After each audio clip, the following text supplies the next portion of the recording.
esas partes e ir profundizando o hacer como una explicación general y ya pasar a la pregunta. ¿Cómo?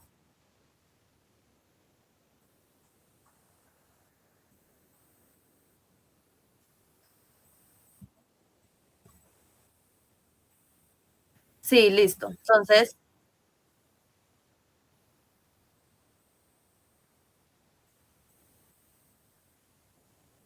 listo, sí, lo principal. Igual, pues el texto gira como mucho en torno a lo mismo, que es el tema de la historia y de la memoria y del olvido, que es con lo que tiene que ver la pregunta también. La pregunta sí está bien complicada, pues es enredada, pero ahí más o menos la pude entender e incluso traté de responderla un poquito, pero la pregunta sí fue con María Cristina, ¿cierto? Esa pregunta está enredada, pero bueno, cuando uno comprende el texto puede comprender un poco más la pregunta. Entonces voy a compartir. Me dice si usted puede ver la pantalla, por favor. Listo. Bueno, entonces, bueno, como bien lo indica el nombre del texto, trata sobre la utilidad y el perjuicio de la historia para la vida. Acá, en esta parte de para la vida, se puede observar inmediatamente la parte vital en la filosofía de Nietzsche, porque Nietzsche siempre va a estar fundamentando, si se puede decir fundamentar, su filosofía en la vida, ya que lo que él busca, por eso se dice que él es un filósofo vitalista, porque lo que él busca siempre en su filosofía es un fortalecimiento de la vida, ¿sí? Por eso él habla de la enfermedad y de la salud en la vida, en tanto que hay valores, por ejemplo, morales o lenguajes que fortalecen la vida y hay otros que la llevan a la decadencia.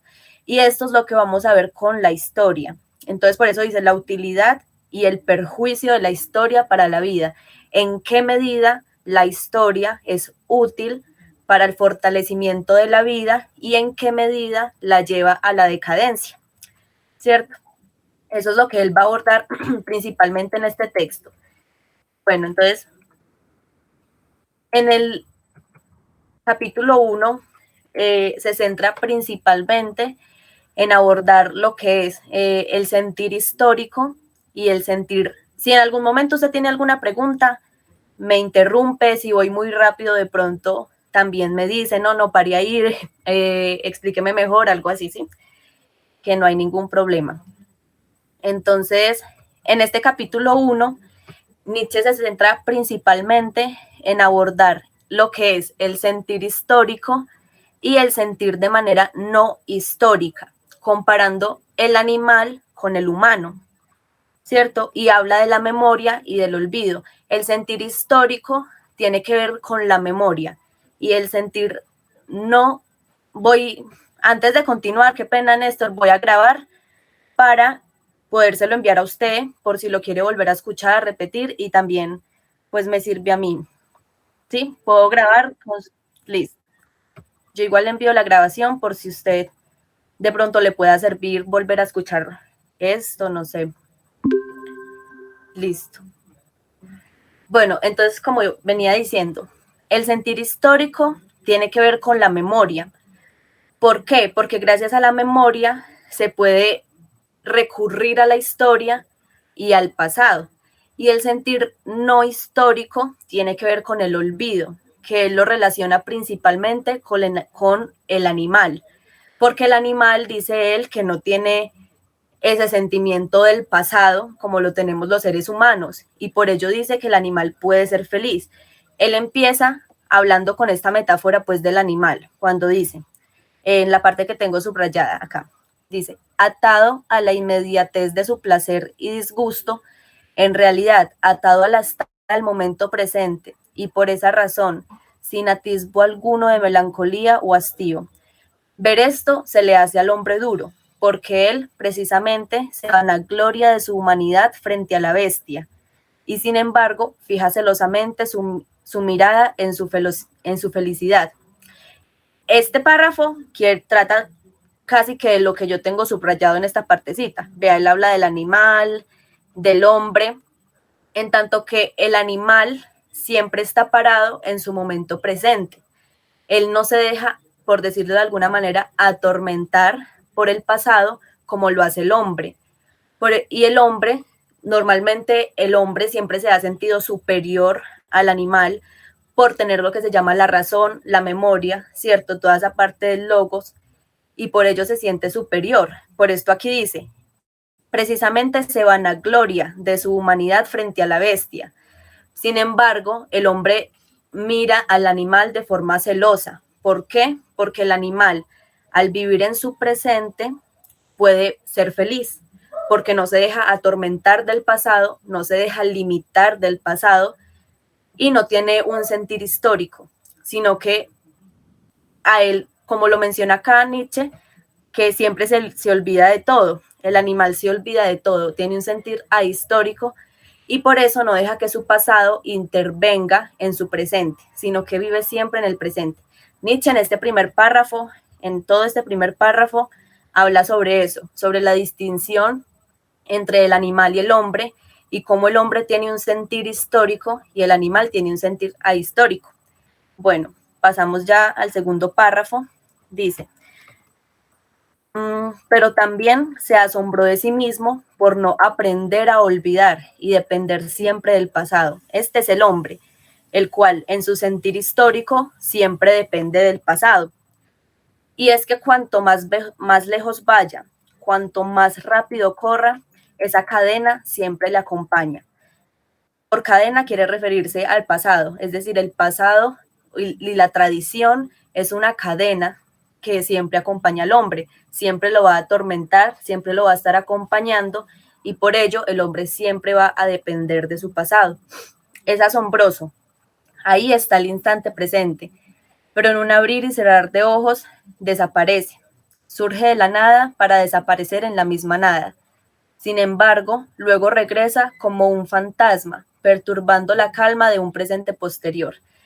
Es decir, el presente se va inmediatamente, por eso él dice, ahí está el presente, pero en un abrir y cerrar de ojos desaparece, porque nosotros no vivimos siempre aprovechando el momento presente, sino que nos dejamos atormentar del pasado. Entonces el presente es efímero, siempre se va en un abrir y cerrar de ojos, como lo dice Nietzsche, pero ese presente luego, en forma de pasado, va a volver al hombre, pero ya lo va a atormentar como un fantasma, como dice aquí, como un fantasma perturbando la calma, ¿cierto?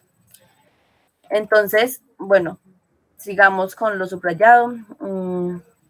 Al mismo tiempo que el hombre dice, me acuerdo, envidia al animal que olvida inmediatamente. Bueno, eso es como una reiteración de lo que mencionábamos acá, de que el hombre envidia al animal por poder olvidar, por poder no depender del pasado, sino que se desprende del pasado y vive en el momento presente. Continuamos. Por el contrario, el hombre intenta levantarse con todas sus fuerzas de ese gran y pesado lastre que es su pasado. Este no hace sino aplastarle hacia abajo o doblegarle hacia los lados, obstaculizando su marcha como un peso invisible y oscuro que aparentemente alguna vez puede rechazar, como él hace demasiado gustosamente delante de sus semejantes a fin de despertar su envidia. Entonces acá está mostrando la parte negativa de la memoria, ¿cierto? De poder recordar y tener siempre presente el pasado, porque lo ve como un peso que no deja al hombre avanzar en su presente. Ese sentir histórico hace que el hombre se obstaculice en el presente para crear a partir de allí. Es muy importante tener en cuenta que la filosofía de Nietzsche ve la vida como una creación. Por eso se suele escuchar muchas veces que en Nietzsche se ve la vida como una obra de arte, de forma estética, porque el hombre siempre está creando estéticamente a partir de sus fuerzas. Ya vamos a ver pues lo que quiere decir las fuerzas, que es un concepto que se encuentra en la pregunta también. Pero, por ejemplo, Nietzsche dice que el hombre y todo en el universo, absolutamente todo, no tiene una esencia, no tiene una identidad, una sustancia, como lo ha afirmado la metafísica, sino que todo es una pluralidad de fuerzas. ¿Qué quiere decir con fuerzas? Como, por ejemplo, instintos, una pluralidad de instintos. Nosotros, los seres humanos, no tenemos una esencia, ni la cultura tiene una esencia, ni un tiempo histórico tiene una esencia, sino que es una pluralidad de fuerzas que están en una constante lucha entre ellas, como unos instintos que están en una constante lucha, y a partir de allí se crea. Eso es lo que él llama como voluntad de poder, ese poder crear a partir del casi que organizar estas fuerzas, ¿sí? Que son desiguales y que están en una constante lucha. Entonces, entonces el depender del pasado no deja que miremos las fuerzas que predominan en el presente y poder crear a partir de allí, sino que seguimos dependiendo del pasado, obstaculizando que el hombre en su presente, en la individualidad de su tiempo, pueda avanzar y crear a partir de allí, ¿cierto? ¿Sí me entiende? Ahí sí iba conmigo, o es que Nietzsche suele ser un poquito enredado.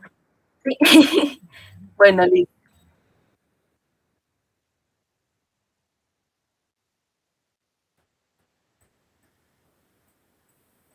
Eso, claro,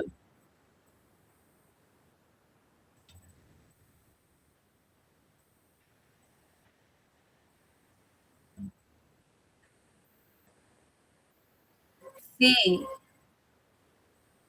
exacto, total. Nietzsche tiene eh, una forma de escribir completamente diferente a la tradicional. Por allí están como construyendo. Espere, cierro la ventana. Listo.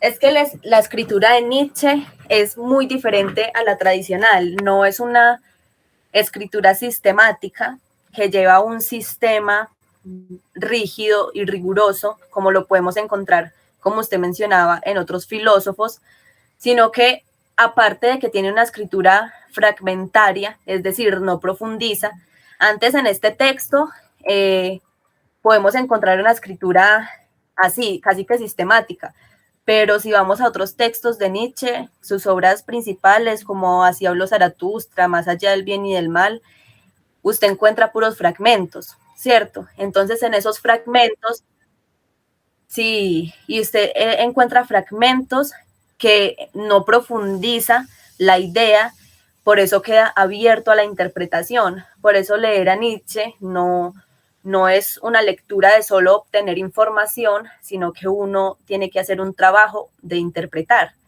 ¿cierto? Y más con las metáforas. Las metáforas están abiertas a la interpretación y por eso a veces es difícil entenderlo. Cuando él habla, por ejemplo, de mares abiertos, de animales, por ejemplo, ¿cierto?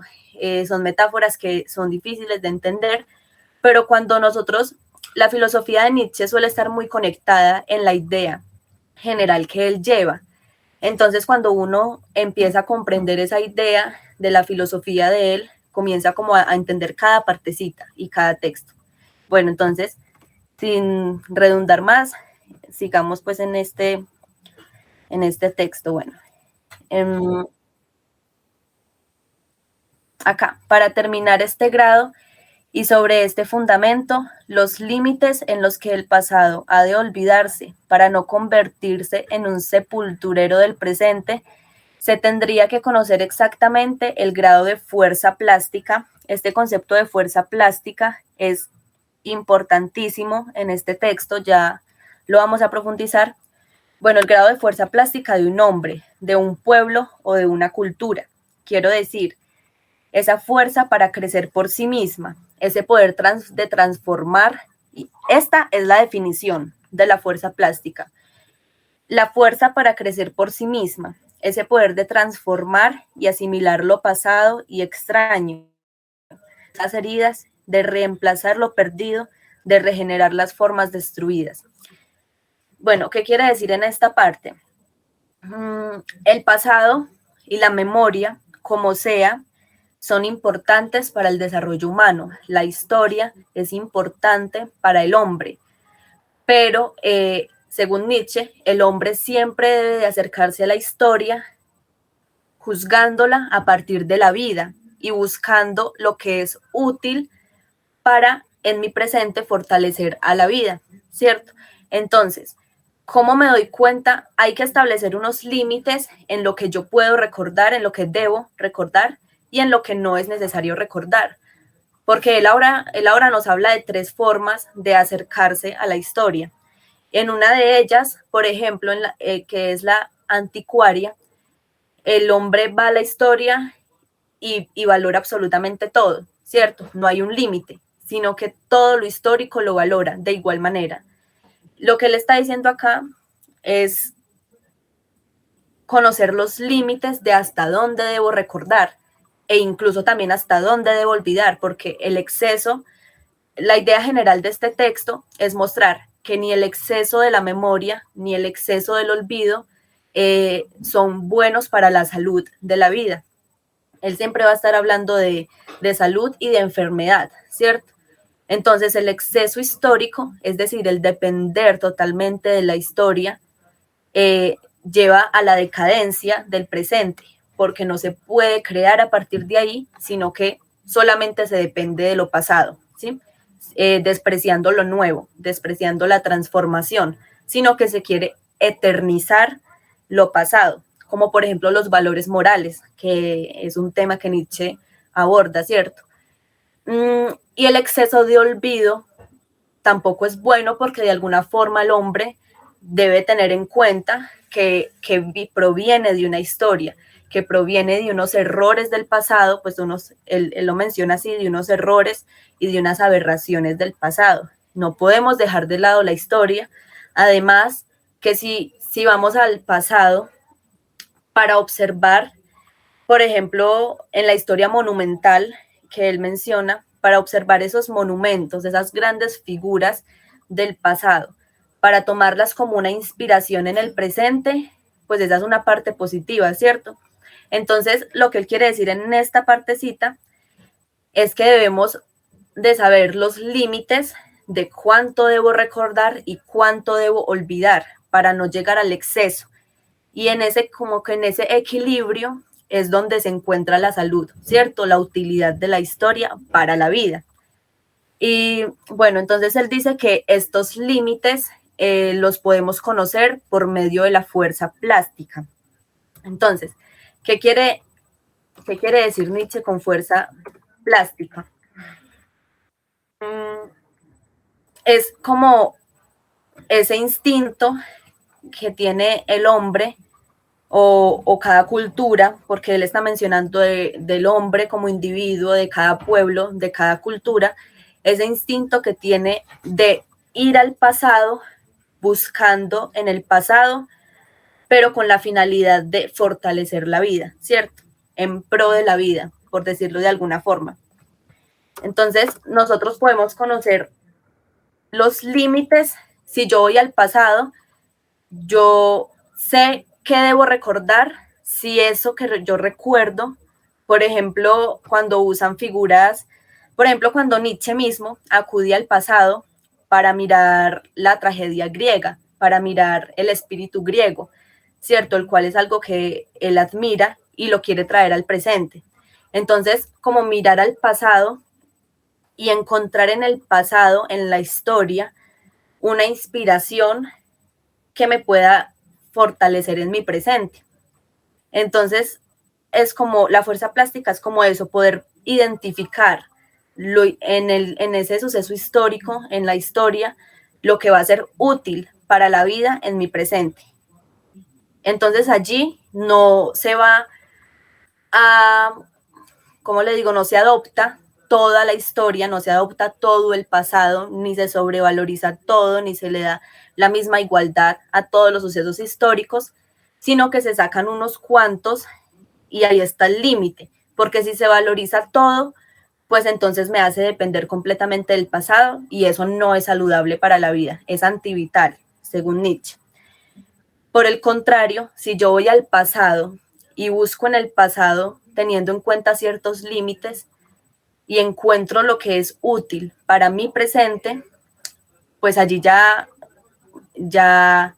se puede traer hacia el presente. Sin embargo, hay que tener en cuenta que el contexto del pasado, de ese tiempo histórico, que sus necesidades y sus causas son totalmente diferentes a las de mi presente.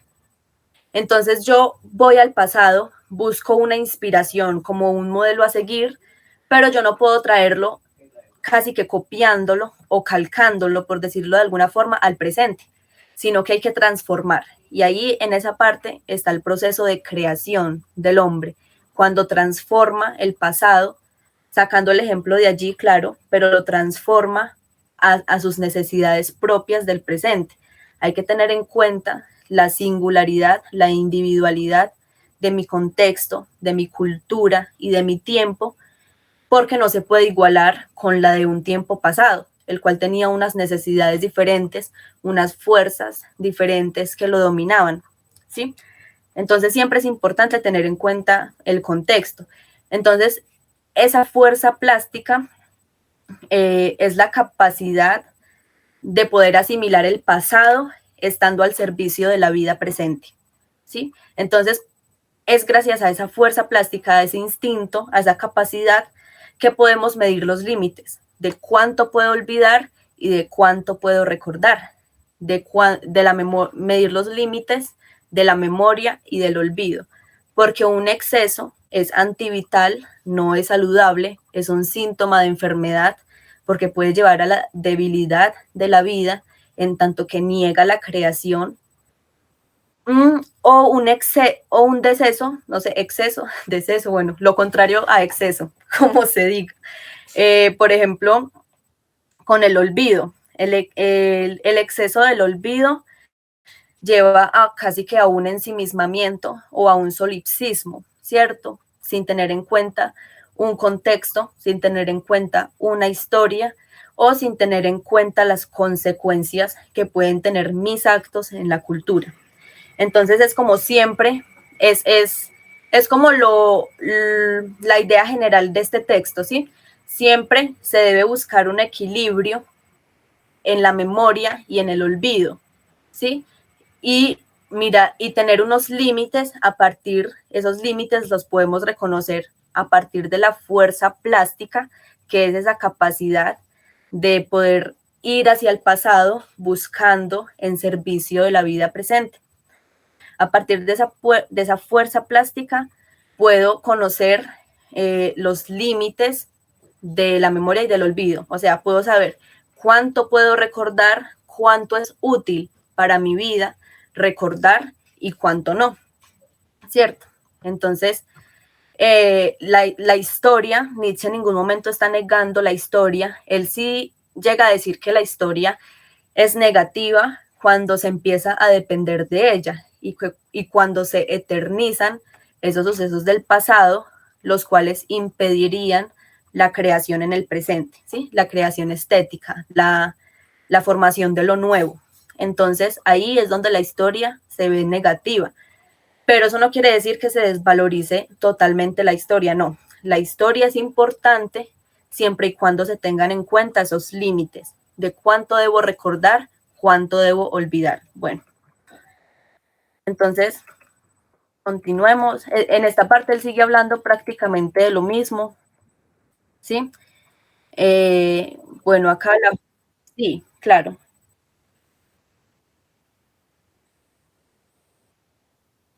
El vitalismo, ¿sí?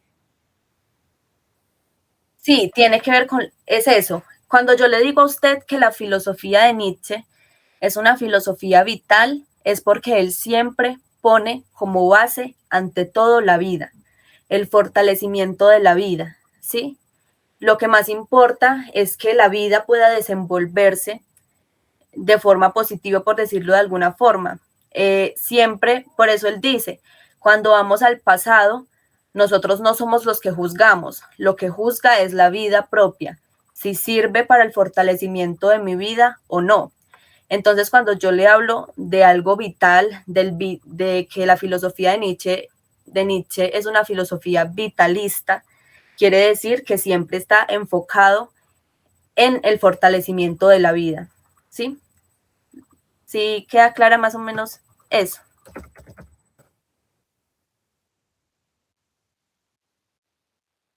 Sí,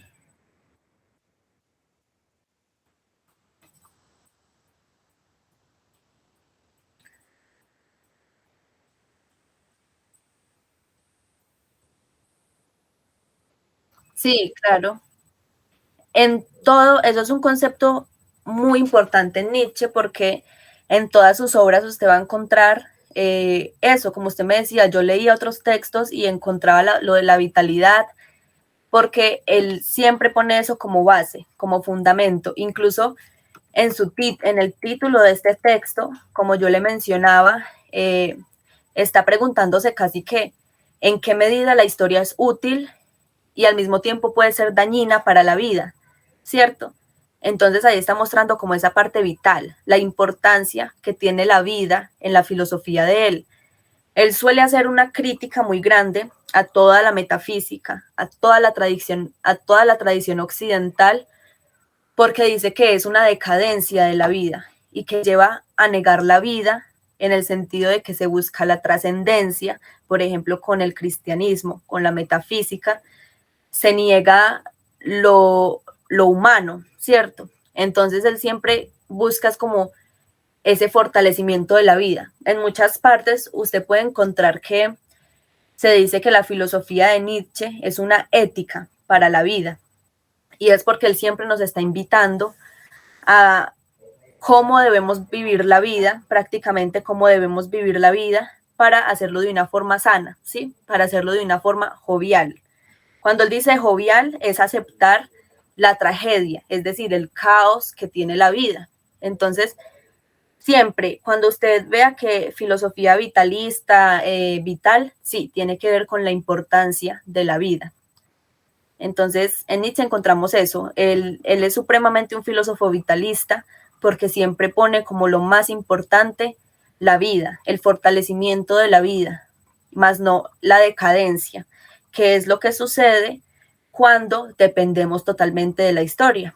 Se da una decadencia de la vida porque no se puede construir en nuestro presente. Como le decía, él ve la vida como una creación estética, es decir, siempre estamos en un constante, en un fluir, ¿sí? En un devenir, y siempre todo está en una constante transformación. Entonces, siempre se está creando desde el presente.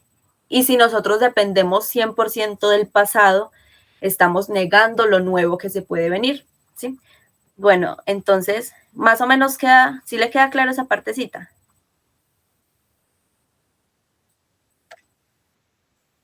Sí,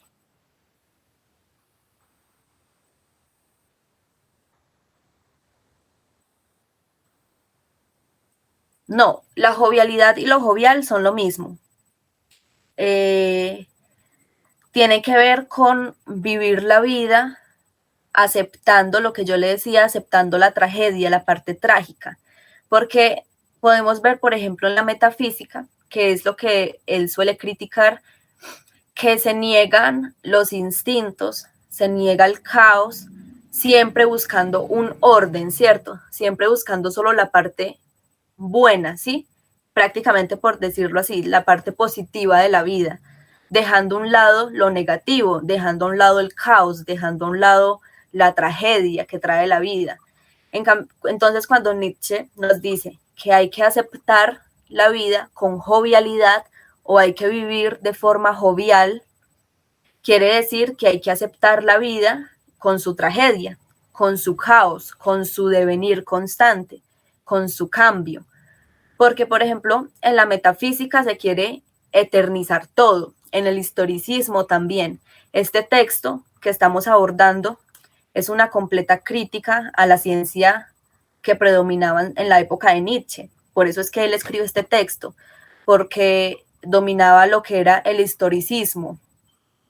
Era esa ciencia que estudiaba la historia completamente, entonces dejaba de lado el presente. y por eso él escribe este texto, criticando pues esa dependencia de la historia y queriendo ver la vida, ¿cierto? Siempre desde ese lado ordenado, eternizándolo todo. Por eso él dice que hay que vivir la vida de forma jovial, disfrutando el presente. Incluso en esta parte, mira, acá lo dice, la jovialidad, la buena conciencia, la alegría en el actuar, la confianza en el futuro. Esto es la definición casi que de la jovialidad, ¿sí? La alegría en el actuar, o sea, el vivir el momento presente, el aceptar el futuro como, es decir, aceptar el destino, la tragedia, el devenir. Eso es jovialidad. Entonces, sí, le queda claro.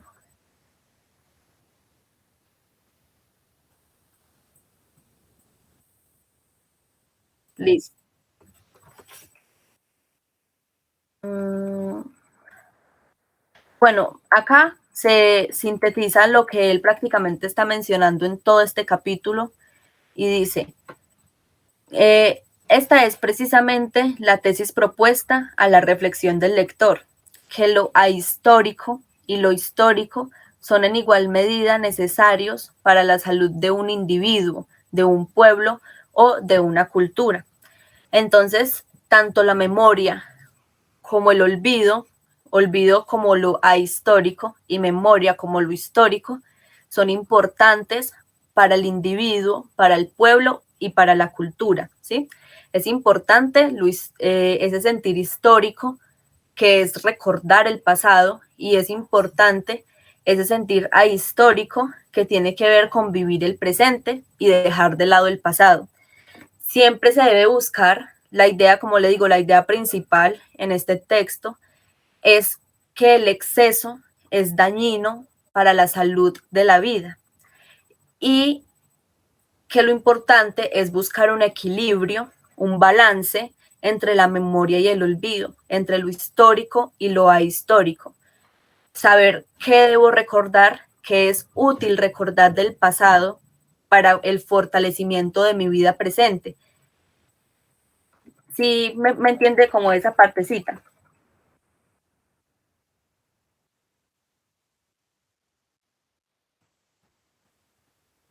Sí, lo histórico quiere decir vivir con memoria, recordando siempre el pasado. Lo ahistórico o no histórico, también puede decirse así, no histórico, tiene que ver con el olvido, como viven los animales, que viven siempre en el presente. Pero él no quiere negar ni el uno ni el otro, sino que Nietzsche está diciendo que los dos sentir, el sentir histórico y el sentir ahistórico, son importantes para la vida del hombre. Lo que es dañino para la vida del hombre, lo que es perjudicial para la vida del hombre, es que lo histórico prevalezca sobre lo ahistórico o al contrario, ¿sí? Debe de haber como un equilibrio entre la memoria y el olvido, que es como lo mismo que lo histórico y lo ahistórico, ¿sí? Entonces, esto, como una balanza que los mantenga así, no que lo ahistórico esté acá y lo histórico acá, o al contrario, sino que traten de estar siempre en el mismo puesto, porque como les venía diciendo, si yo me excedo con lo histórico, quiere decir que yo vivo prácticamente del pasado y por tanto en mi propio presente no creo, no creo pues de creación, no de creer, no construyo nada en mi presente, sino que dependo completamente del pasado. Dependo completamente de, por ejemplo, de la moral del pasado, de una cultura específica del pasado. Y eso es dañino para Nietzsche. ¿Por qué? Porque estaría obstaculizando mi desarrollo o el desarrollo de una cultura o de un pueblo en su singularidad del presente. Lo que Nietzsche nos quiere dar a entender es que cada contexto, cada época, cada suceso en el tiempo ha tenido sus propias necesidades, ¿sí? Ha tenido sus propias fuerzas que predominan, ha tenido sus, como lo menciona él en el texto, su propia hambre. Eso quiere decir que yo no puedo ir al pasado y traerlo del pasado al presente de igual forma, como sucede con la moral. Por ejemplo, la moral del pasado, ¿cierto? Del judeocristianismo, ha prevalecido completamente igual, sin ninguna transformación, ha sido eternizada, ha sido inmutable, es decir, no ha cambiado esos valores morales y siguen estando presentes en nuestro contexto. Y eso para Nietzsche está mal. ¿Por qué está mal? Porque nuestro contexto es totalmente diferente al contexto donde salió esa moral, de donde salió esa moral. Entonces, por eso es importante siempre tener en cuenta que cada época, cada pueblo, cada cultura tiene un contexto diferente, unas perspectivas diferentes, unas necesidades diferentes y por tanto lo que pudo funcionar en el pasado no necesariamente va a ocurrir de igual forma en el presente. Por eso él dice, es importante mirar al pasado y mirar siempre teniendo unos límites, ¿sí? No ir a valorar todo de igual manera, sino mirar qué sucesos históricos me pueden servir en el presente para yo crear a partir del presente, ¿sí? ¿Qué sucesos históricos me pueden servir de inspiración o de ejemplo para crear en el presente? No quiere decir que esos sucesos históricos que son útiles para la vida los voy a copiar y los voy a traer de igual manera al presente, por lo que yo le venía diciendo, y es que es un contexto totalmente diferente. Y las causas que llevaron a esos actos en ese contexto son diferentes a las causas de este contexto presente. Entonces, ese pasado debe ser transformado para traerlo al presente, más no debe ser copiado, calcado, es decir, no debe traerse totalmente igual, porque sería negar que nosotros tenemos en este presente, en este contexto, tenemos diferentes necesidades. Listo. Entonces, bueno, para avanzar un poco más, este primer capítulo trata principalmente de eso, de la diferencia entre el sentir histórico y la diferencia entre el sentir ahistórico, la importancia de la memoria y el olvido como facultades importantes en el desarrollo del ser humano, pero que lo que importa es no, no ir al exceso, no buscar el exceso en lo ahistórico, ni en lo histórico, ni en la memoria, ni el olvido, sino mantener siempre un equilibrio. Ese es casi que la idea de todo este primer capítulo.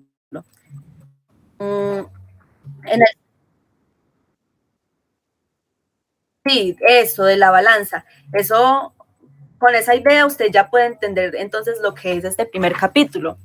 Una balanza entre la memoria y el olvido, una balanza entre lo histórico y lo ahistórico, y no dejar que ningún lado esté por encima del otro, porque si alguno de estos dos contrarios está por encima del otro, sería dañino para la vida. Es importantísimo nosotros tener en cuenta que la vida es lo primordial en la filosofía de Nietzsche. Entonces, siempre que él va a juzgar algo, lo juzga con base en la vida, si fortalece mi vida o si por el contrario lo lleva a la decadencia. Entonces, eso está explícito completamente en el título, que dice, a ver en qué página estoy. Bueno, 53. Que dice, la utilidad y el perjuicio de la historia para la vida. Es decir, en qué me puede servir la historia para la vida o en qué me puede dañar el uso de la historia para la vida. Eso es como lo esencial de este libro. Entonces, en su título se puede ver esa perspectiva de la importancia de la vida, ¿cierto? Entonces, bueno, empezamos en el segundo capítulo. Sí, eso. El segundo y el tercer capítulo se centran principalmente en mostrar tres formas en las que el ser humano o el pueblo o un contexto puede acercarse a la historia, ¿sí? Estas tres formas son la monumental, la anticuaria y la crítica. Entonces, en este segundo y tercer capítulo, Nietzsche se centra en explicar cada una de estas formas. Nos va a decir lo mismo que nos viene diciendo de lo histórico y lo ahistórico, que un exceso es malo, es decir, cada parte, es decir, el sentir o la historia monumental tiene su lado positivo como tiene su lado negativo. La historia anticuaria, lo mismo, y la crítica, lo mismo.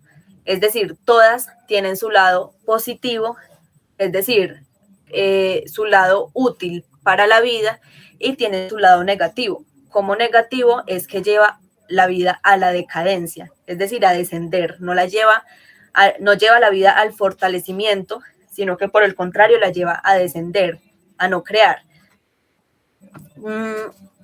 Siempre para Nietzsche el ser humano debe tomar una actitud activa ante la vida. ¿Qué quiere decir activa? De crear y crear, ¿cierto? De construir. Él dice que todo está en un proceso de construcción.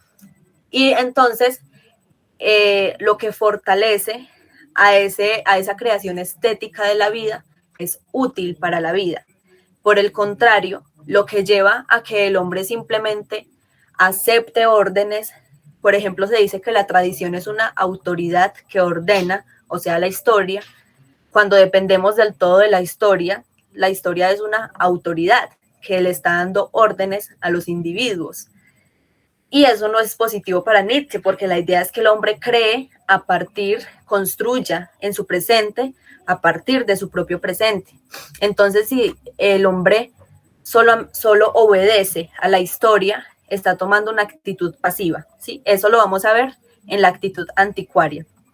Bueno, entonces, en esta partecita, él empieza a hablar, el segundo capítulo, todo el segundo capítulo está centrado en la historia monumental. La anticuaria y la crítica aparecen en el tercer capítulo. Bueno, entonces acá dice que la vida necesita el servicio de la historia, es algo que debe comprenderse tan claramente como la tesis de que un exceso de historia daña lo viviente. Esto casi que resume, estos 4 renglones resume todo lo que dijo en el primer capítulo. La historia y el conocimiento de la historia es necesario para la vida, pero un exceso de la historia es dañino para la vida.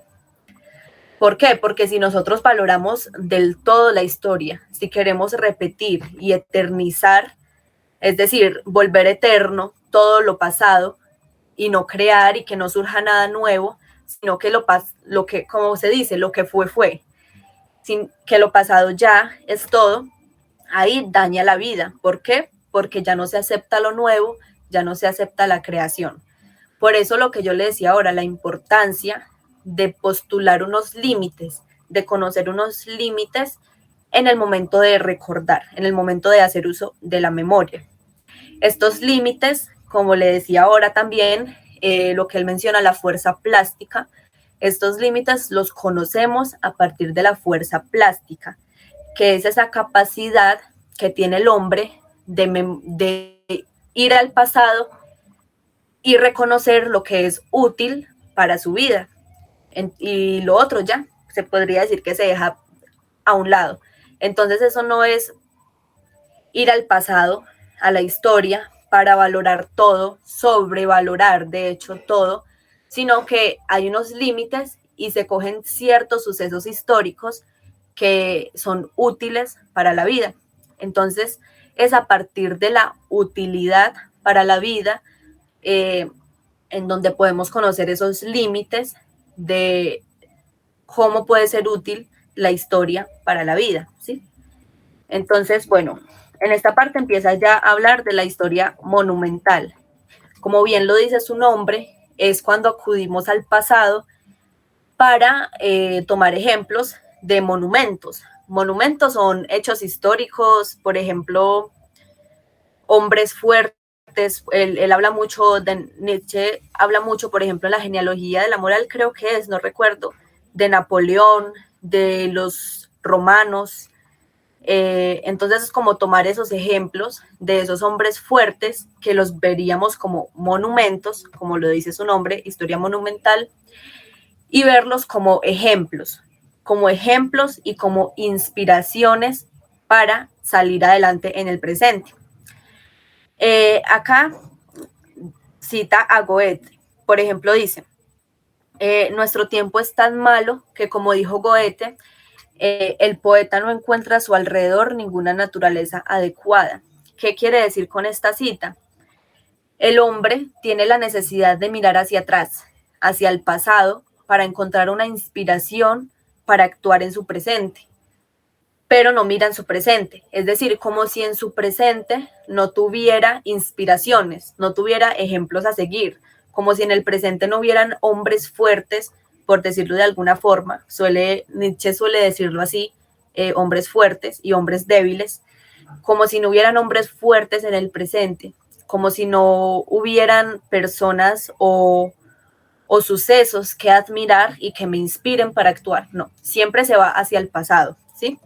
Entonces acá dice, allí donde busca las incitaciones a la emulación y a la superación de uno mismo, no desea encontrarse a ese ocioso que, ansioso de distracciones o de sensaciones, vaga de un lado a otro, como por entre los tesoros artísticos guardados en una galería. Para que el hombre activo, cuando él habla, Nietzsche suele hablar de hombre activo, pasivo o reactivo. El hombre activo es ese hombre que él admira prácticamente, que es el hombre que crea, que puede crear estéticamente, el hombre que actúa. Y el hombre reactivo o pasivo es ese hombre que no actúa, que es todo lo contrario al activo, claro está. Y ese es el que critica Nietzsche, ¿sí?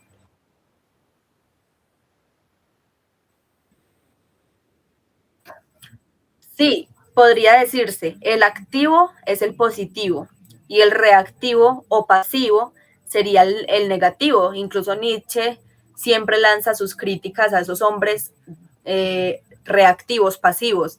Dice que son unos hombres débiles porque no pueden crear, porque no tienen esa capacidad creadora, sino que siempre están pasivos siguiendo órdenes de una tradición, órdenes de una ideología política, órdenes de la religión, por ejemplo, ¿cierto? Entonces son hombres que no ejercen su fuerza creativa, sino que simplemente se adaptan a unos mandamientos y listo.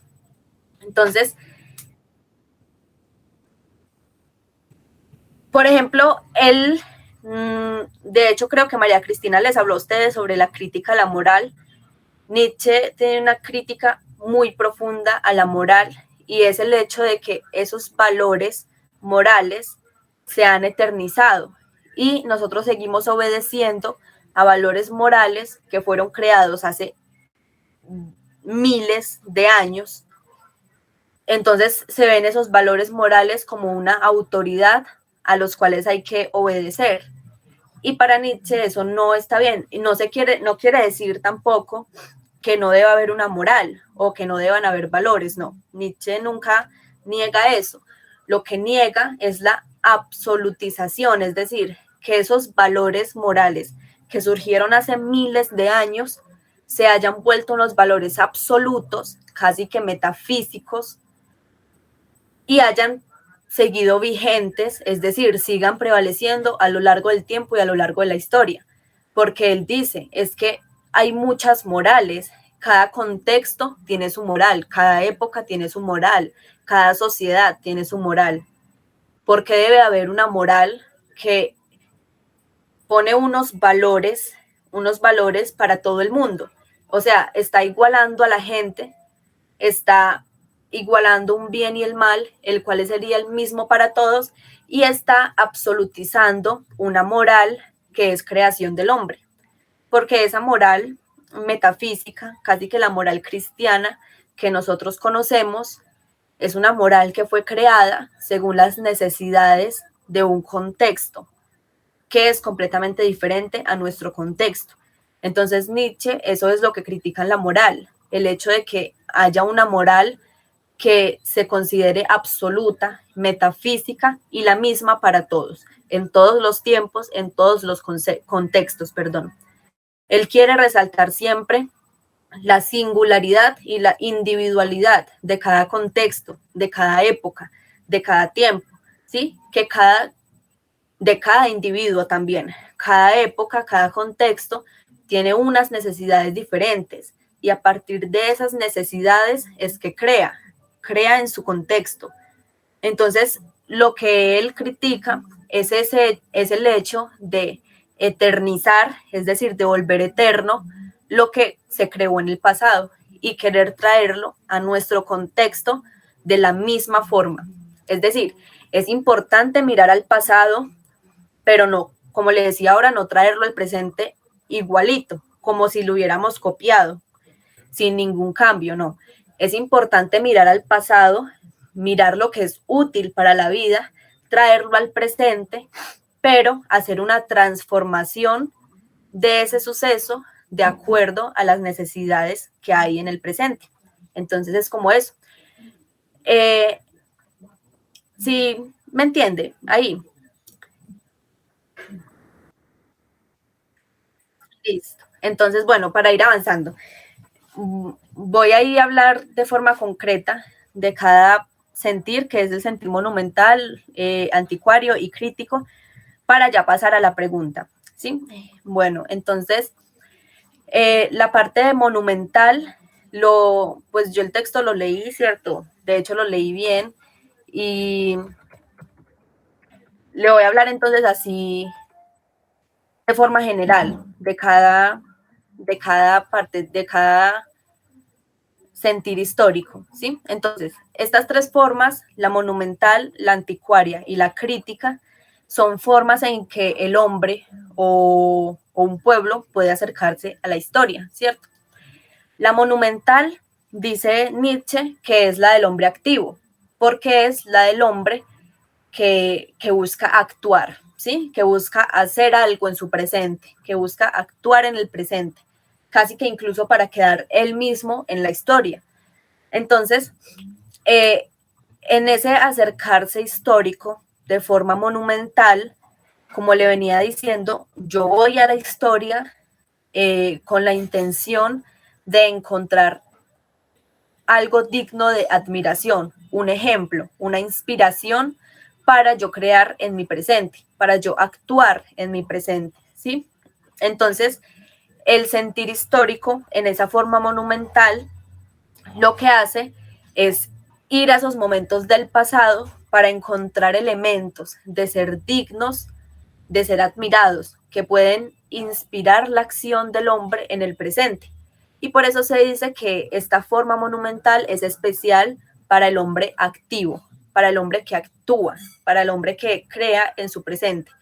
Entonces, en este sentir, en la historia monumental, se va hacia el pasado para inspirarse, tomar un ejemplo de algún suceso histórico muy importante, supongamos un ejemplo, como lo hace Nietzsche con Roma, por ejemplo, que en Roma veía a los hombres fuertes, ¿cierto? O con los griegos, que los griegos son tan importantes en la filosofía de Nietzsche, y traer esa inspiración al presente para poder actuar a partir de esa inspiración. Aquí hay un peligro. Bueno, entonces esta historia monumental es útil para la vida en la medida en que lleva a fortalecer el acto creador en el presente. Entonces se ve ahí que esa parte de ir a la historia, ese sentir monumental es útil para la vida, pero puede ser dañino, como le decía ahora, cada uno de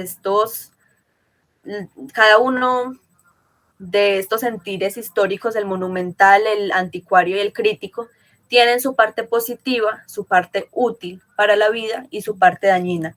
Allí también se debe mantener un equilibrio, un balance en cada una de estas formas de acercarse a la historia. Entonces, la historia monumental es útil para la vida porque lleva a cabo un acto creador, ¿sí? No se trae el pasado para ver el presente con las mismas categorías del pasado, sino que se trae el pasado imprimiéndole unas características nuevas que tienen que ver con mi presente, ¿sí? Y a partir de allí crear.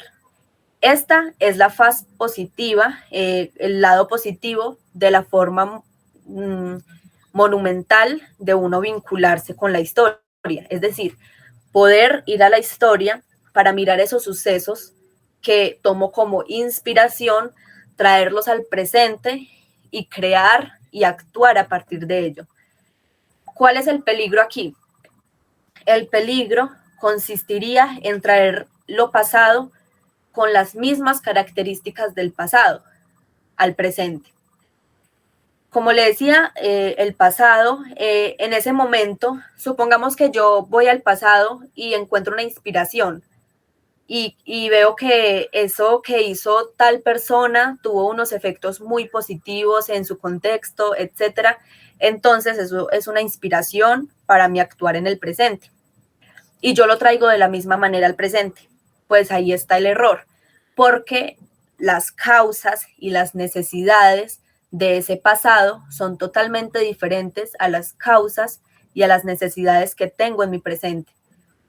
Por eso en la parte positiva se dice que se trae el pasado imprimiéndole características nuevas, características del presente, transformándolo prácticamente. Ahí está la parte creadora, en que yo no traigo el pasado para copiarlo, sino que lo traigo como una inspiración que tiene características diferentes. Y a partir de ahí creo. La parte negativa sería entonces cuando se vincula el pasado para reactualizarlo, es decir, para traerlo de igualita forma a como estuvo en el pasado, traerlo al presente.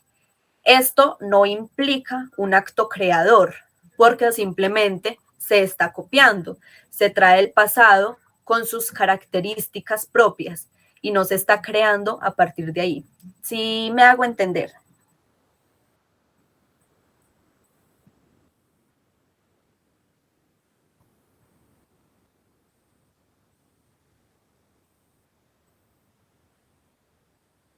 Sí,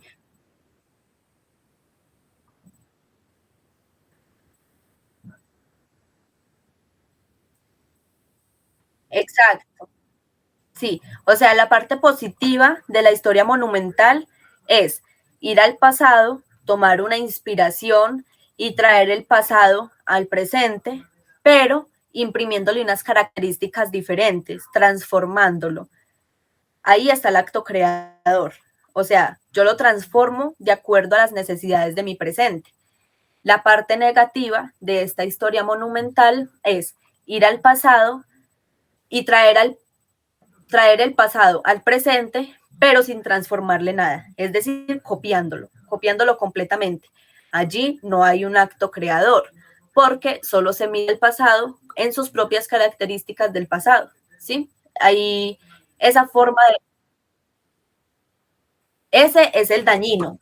El primero, cuando se trae el pasado y se crea, a partir de ahí, se transforma el pasado y se crea en el presente, esa es la parte útil para la vida. Y la parte que es dañina, que es un perjuicio para la vida, es cuando se trae el pasado sin tener ninguna creación, es decir, copiarlo.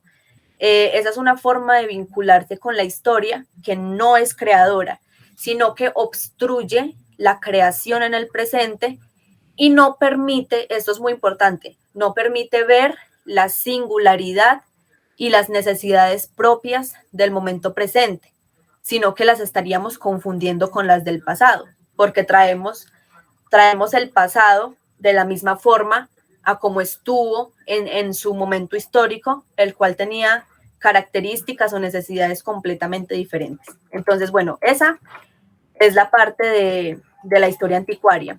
Todo este segundo capítulo, yo se lo expliqué ahí de forma general, pero todo este segundo capítulo se resume en eso que yo le acabé de comentar, ¿sí? Por ejemplo, vamos a leer acá un pedacito.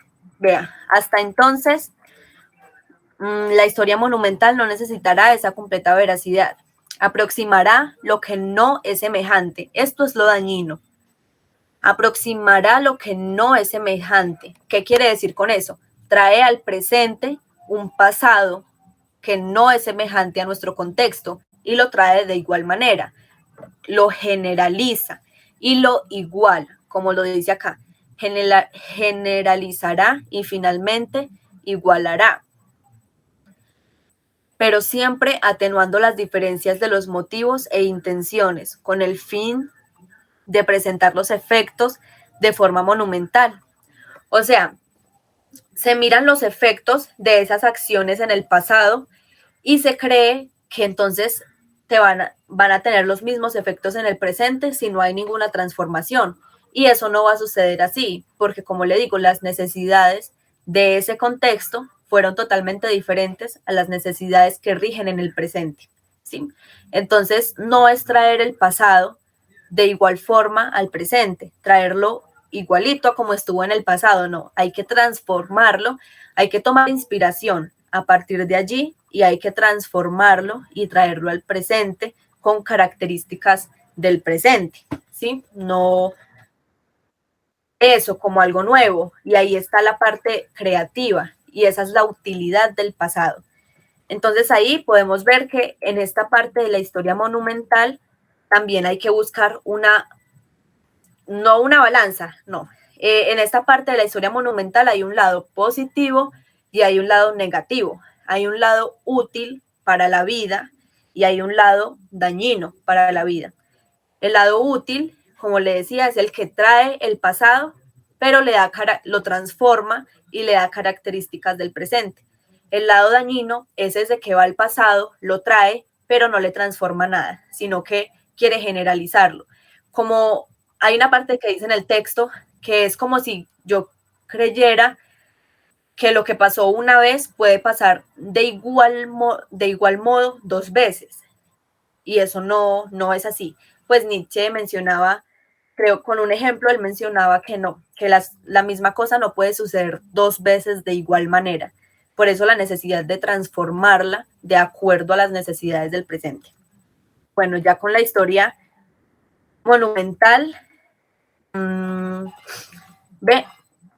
pasando a la historia anticuaria, ¿sí? La historia anticuaria se puede decir que es la que Nietzsche más critica, la más negativa, por decirlo de alguna forma. Allí se ve mucho lo dañino para el ser humano, la historia como un perjuicio para la vida. Y es que la historia anticuaria lo que hace es venerar el pasado, o sea, sí, darle una veneración. Ahí es donde usted no se limita a recordar solo unas pocas cosas del pasado, sino que todo, absolutamente todo el pasado, por ejemplo, de su cultura, de su historia, le parece glorioso, todo le parece digno de preservar. Es decir, en esta parte anticuaria se quiere eternizar todo, se desprecia por completo lo nuevo y se sobrevalora lo pasado. Es ese ser humano que conserva, que quiere conservar todo lo de la historia, quiere guardar todos los datos de la historia. Un ejemplo, en nuestra cotidianidad, cuando nosotros cuando nos pasamos de casa, supongamos, y no queremos borrar, no queremos botar nada, sino que todo, absolutamente todo lo queremos conservar.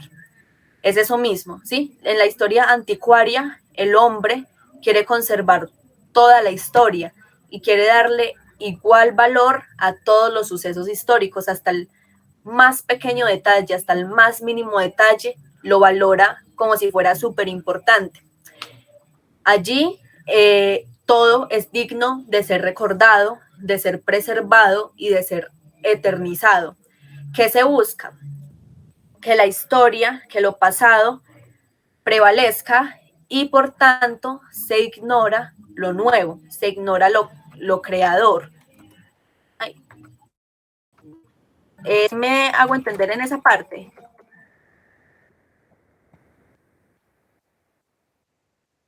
Sí, esa es la anticuaria. Ahí prácticamente el hombre se apega totalmente a una tradición. Ahí sucede mucho es que el hombre busca en el pasado para buscar un fundamento, una identidad que lo defina y le dé la seguridad de su existencia. Es decir, yo vengo de mi pasado y entonces, por ejemplo, la lucha que hicieron, un ejemplo, la lucha de los profesores para que existiera la universidad, un ejemplo ahí que me surge. Y entonces yo veo eso como propio y todo ese pasado yo lo veo como algo que hay que venerar hasta lo más mínimo. Es decir, casi que dependo de la tradición, casi que la tradición me da una identidad y una seguridad. ¿Y cuál es la parte negativa? ¿Qué es lo negativo que ve Nietzsche ahí? El hecho de que a partir de ahí ya no se puede crear, se ignora todo lo nuevo. ¿Por qué? Porque se venera lo pasado y no quiere que llegue algo nuevo que desvirtúe la historia y el pasado. En esta manera anticuaria es casi que un amor excesivo del hombre por el pasado y por los hechos históricos, ¿sí? Y ahí tiene una función pasiva. Aquí no hay ninguna actitud activa por parte del hombre porque en ningún momento se está creando, en ningún momento. Simplemente se está recordando siempre ahí se está haciendo un exceso de memoria y de sobrevaloración del pasado, ¿sí? Entonces se ignora el presente, se ignora lo nuevo, se desvirtúa lo nuevo y se valora completamente el pasado. Entonces se podría decir que esta es la etapa más negativa de la historia, la más dañina. Sí, eso es lo que plantea Nietzsche, claro, no lo que digo yo. Entonces, lo que buscan ellos es dar una finalidad, lo que buscan las personas que se acercan al pasado con esta forma de historia anticuaria, buscan aferrarse al pasado con la finalidad de darle un sentido a su existencia. ¿Cómo así? Porque en el pasado yo encuentro casi que mi fundamento, de dónde vengo yo, por ejemplo, si fuéramos a hablar del pasado de nuestra ciudad, por ejemplo, yo acá en Pereira, ¿cierto? El pasado de la ciudad de Pereira, entonces yo veo eso como mi raíz, como mi raíz propia, como de ahí vengo yo, entonces valoro totalmente eso. Y sucede también que en esta manera anticuaria se deja de lado el individuo en su singularidad y se habla más de una forma colectiva, como nuestra ciudad, nuestro pueblo, nosotros, ¿sí? Entonces estaría dejando, y eso es algo negativo también para Nietzsche. Y ya por último, para pasar a abordar la pregunta, está bueno, y algo importante es que en esa forma anticuaria, el hombre, como ya le decía, es alguien pasivo que conserva. Nietzsche dice, en esa forma de historia anticuaria, el hombre conserva, pero no engendra. ¿Qué quiere decir? Conserva el pasado, lo conserva de manera plena, es decir, sin cambio alguno, pero no crea, no engendra, es decir, no crea nada en su presente. Por tanto, es una postura completamente pasiva y no hay nada de actividad, no hay nada de activo. Ya por último, está la parte crítica, que esta es la parte liberadora, dice Nietzsche, ¿sí? El acercarse críticamente a la historia quiere decir no estar de acuerdo con algo y por ello me acerco críticamente al pasado con la necesidad de juzgar. Eso es lo que hace Nietzsche, por ejemplo, en la genealogía de la moral, ¿sí? Él no está de acuerdo con la moral, se siente oprimido por la moral, un ejemplo, y por eso va a la historia a hacer un recorrido genealógico y a criticar y a juzgar a partir de ahí. Es importante saber que lo que juzga no es una idea de justicia o una idea de bien y mal, sino que lo que juzga en el pasado, pues es decir, cuando yo voy al pasado a criticar el pasado y a juzgarlo, lo que lo juzga es la vida. Ahí de nuevo la perspectiva vital de Nietzsche. Lo que juzga es la vida, es decir, yo voy al pasado a criticarlo con base en lo que favorece a la vida y lo que no favorece a la vida, lo que lleva al fortalecimiento de la vida o lo que lleva a la decadencia de la vida. Entonces, se aniquila en esa forma de acercarse críticamente al pasado, se aniquila o se destruye todo aquello que lleve a la decadencia, que no sea útil para la vida, sino que por el contrario sea dañino. Y esa es una forma de liberación, ¿sí? Liberarse de un pasado que se ve, por decirlo de alguna forma, como opresor, como autoridad, ¿sí? Nietzsche critica a todo tipo de autoridad porque no deja que el hombre cree por sí mismo. Entonces, vamos a mirar acá en el texto. Acá, mira, acá está la crítica. Entonces él dice, aquí se hace visible la necesidad que tiene el hombre, al lado de los modos monumental y anticuario, de considerar con frecuencia el pasado desde una tercera perspectiva, la crítica, y también esta, de nuevo, al servicio de la vida. Esta perspectiva crítica está al servicio de la vida. ¿Por qué? Porque va al pasado para juzgarlo, para criticarlo y para liberarse del pasado, de aquello que es dañino para la vida, ¿sí?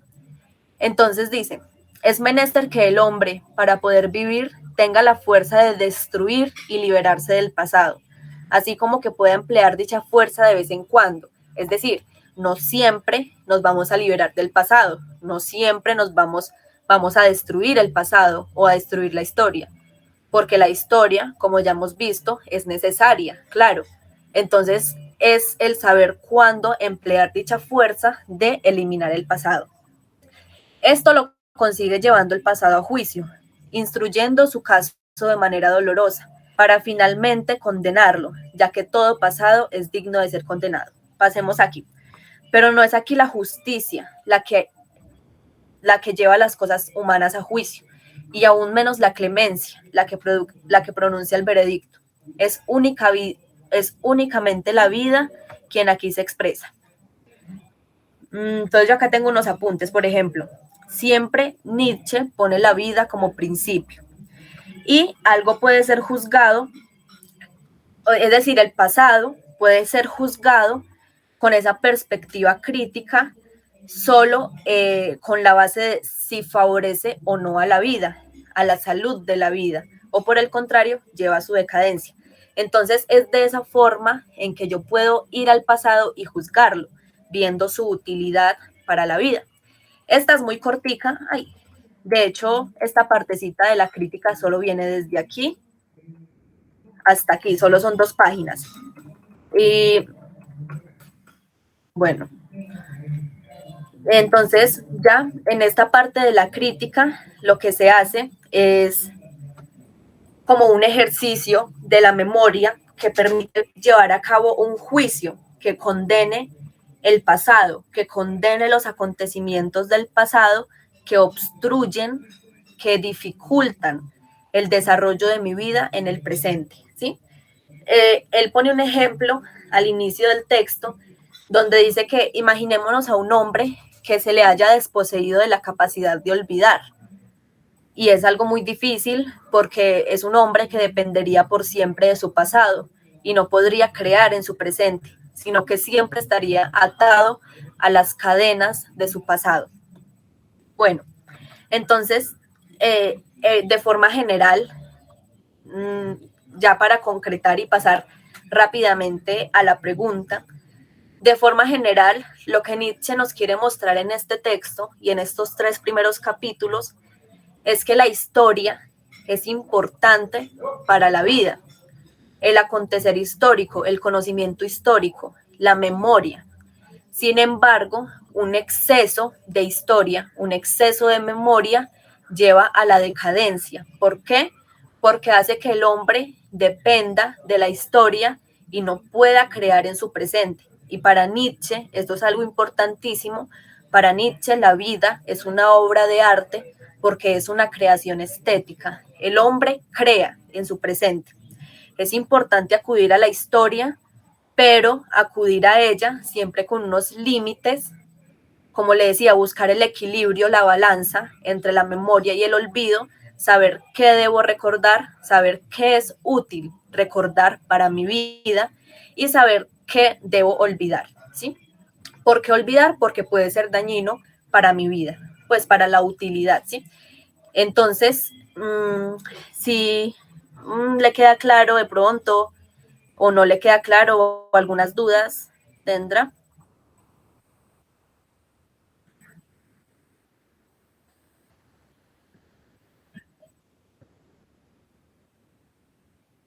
Sí,